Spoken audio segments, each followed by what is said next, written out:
یہاں سوال یہ پیدا ہوتا ہے احسان نہ جتلانے سے کیا مراد ہے؟ انسان احسان کیسے جتلاتا ہے؟ جس پر صدقہ کیا ہو اس پر صدقہ کی تعداد وغیرہ کا ذکر کیا جائے کہ میں نے تمہیں فلاں موقع پہ اتنے دیے، پھر فلاں موقع پہ تمہاری ایسے مدد کی تھی، تمہاری چھت ڈلوا دی، تمہارے بچوں کے کپڑے بنوا دیے، یا تمہارے لیے فلاں کام کر لیا۔ ایسا کوئی کیوں کرتا ہے، کیوں کہتا ہے؟ تاکہ اپنی بڑائی ثابت کرے، تاکہ کسی پر ثابت کرے کہ اس نے کتنا بڑا احسان کیا۔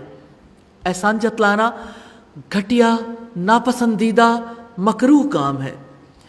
احسان جتلانے والا اپنے اندر تکبر کو پروان چڑھاتا ہے، اور تکبر جہنم تک لے جاتا ہے۔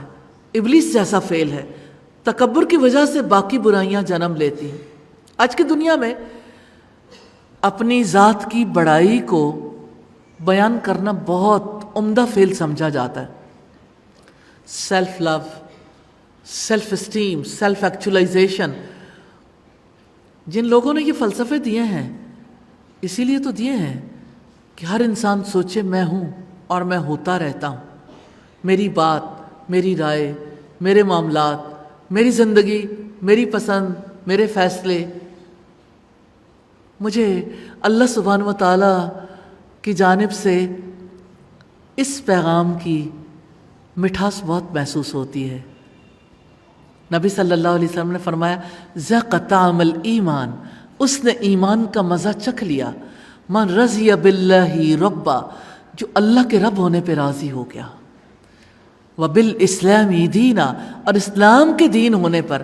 وبمحمد نبی الرسول، اور محمد صلی اللہ علیہ وسلم کے نبی اور رسول ہونے پہ راضی ہو گیا۔ بندہ راضی تو نہیں ہوتا، وہ کہتا ہے مجھے پتہ ہے میں نے کیا کرنا ہے، مجھے پتہ ہے کہ میں نے اس معاملے میں کیا موقف اختیار کرنا ہے۔ اللہ تعالیٰ چاہتے ہیں بندہ یہ دیکھے اللہ تعالیٰ اور اس کے رسول کیا چاہتے ہیں، اس کی پسند کو اختیار کرنا، جہانوں کے بادشاہ کی پسند کو اختیار کرنا، اس کی خوشی کے لیے کام کرنا، محمد صلی اللہ علیہ وسلم کی سنت کو فالو کرنا، باعث اجر و ثواب بھی ہے، اللہ کی نظروں میں مقام بھی بنتا ہے۔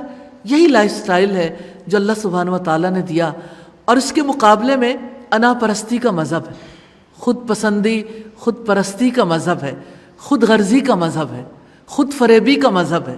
اللہ سبحانہ و تعالی ہم سب کو بچا لے۔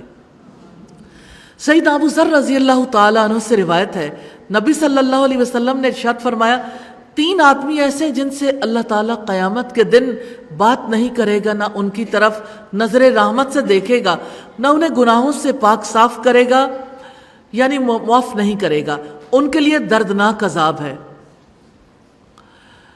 آپ نے 3 بار جب یہ ارشاد فرمایا تو سیدنا ابو ذر نے عرض کیا اللہ کے رسول، یہ لوگ تو سخت نقصان اور خسارے میں ہوں گے، یہ کون لوگ ہوں گے؟ آپ نے فرمایا ٹخنوں سے نیچے کپڑا لٹکانے والا، یعنی مرد، اور دے کر احسان جتلانے والا، اور جھوٹی قسم کھا کر سامان بیچنے والا۔ رب العزت نے صدقے کے مقابلے میں کہ اگر آپ اچھا صدقہ نہیں کر سکتے تو پھر اس کی جگہ کیا کرنا چاہیے؟ فرمایا قول معروف و مغفرۃ خیر من صدقۃ یتبعها اذی، اچھی بات کہنا اور درگزر کرنا اس صدقے سے بہتر ہے جس کے پیچھے کسی طرح کی اذیت پہنچانا، اور اللہ تعالیٰ بہت بے پرواہ، بے حد بردبار ہے۔ یعنی اگر آپ کسی کو بھلی بات بتاتے ہیں نا، نیکی کی بات بتاتے ہیں، اس کے ساتھ اچھی بات کرتے ہیں، سوال کرنے والے سے نرمی اور شفقت سے بات کرتے ہیں، اور دعائیہ کلمات سے جواب دیتے ہیں، تو یہ اچھی بات ہے۔ آپ کسی کو دعا دے دیں، آپ کسی سے نرمی سے بات کر لیں۔ اور درگزر کرنا کیا ہے؟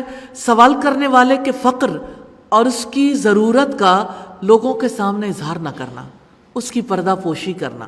اگر کسی نے اپنی ضرورت بتا ہی دی ہے تو اس کو سارے زمانے کے سامنے ننگا نہیں کرنا چاہیے۔ ہر ایک کی عزت نفس ہوتی ہے۔